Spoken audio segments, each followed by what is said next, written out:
Olá, alunos dos oitavos anos da Escola Domingos Fuglini, tudo bem? Eu sou o professor Marcelo e esse ano vou dar aula de ciências para vocês. Então, na apostilinha de vocês aí, na página 9, na atividade 1, a gente vai começar com níveis de organização e células. Vamos ver do que se trata então?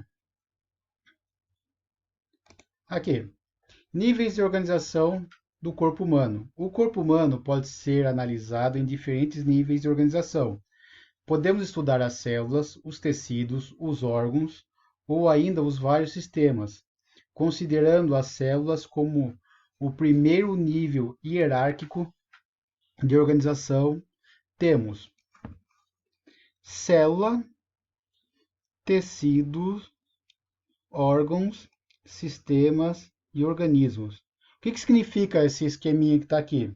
Então, a base de todo o corpo humano são as células, certo? Nosso corpo humano é formado por trilhões de células. Um conjunto de células que desempenham a mesma função, eles vão formar os tecidos. Depois, um conjunto de tecidos, eles vão formar os órgãos. O conjunto de órgãos formam sistemas e o conjunto de sistemas forma o nosso organismo.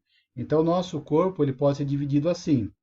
A base, que são as células se juntam, formam os tecidos se organizam para formar os órgãos formam o sistema e os sistemas formam todo o nosso corpo, que é o organismo. A citologia é o ramo da biologia que estuda as células. A palavra citologia deriva do grego cytos, célula, e logos, estudo. Então, como o nome já diz, estudo das células. A citologia, a citologia foca-se no estudo das células, abrangendo a sua estrutura e metabolismo, ou seja, como ela é e para que ela serve. O primeiro a começar a estudar as células, a começar a entender as células foi Robert Hooke, esse tiozinho que está aqui do lado.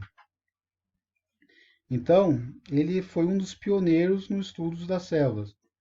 O nascimento da citologia e a invenção do microscópio são fatos relacionados.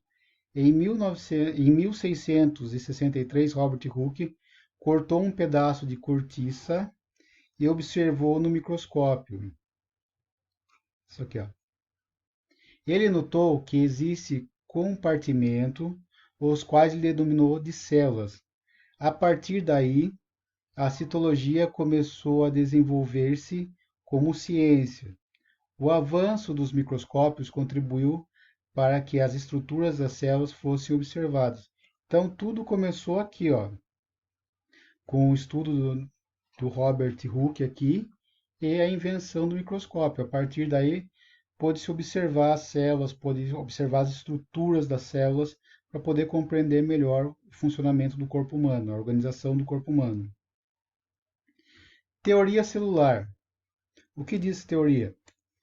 O estabelecimento da teoria celular foi possível graças ao desenvolvimento da microscopia, do microscópio. A teoria celular apresenta postulados importantes para o estudo da citologia. O primeiro deles, aqui, ó, todos os seres vivos são constituídos por células. Voltando aqui, ó, a base de tudo são as células. Depois, as atividades essenciais que caracterizam a vida ocorrem no interior das células.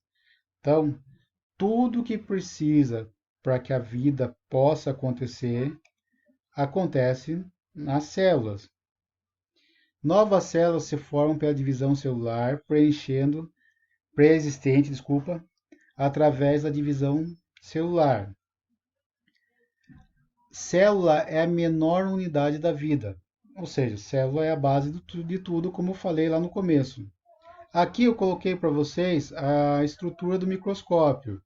Então, a ócula, que é aqui onde a gente pode ver, o braço microscópio, onde é essa estrutura aqui, que sustenta essa base, o revólver, onde estão os objetivos, aqui você pode girar para aumentar, diminuir a objetiva, A platina, essa base aqui.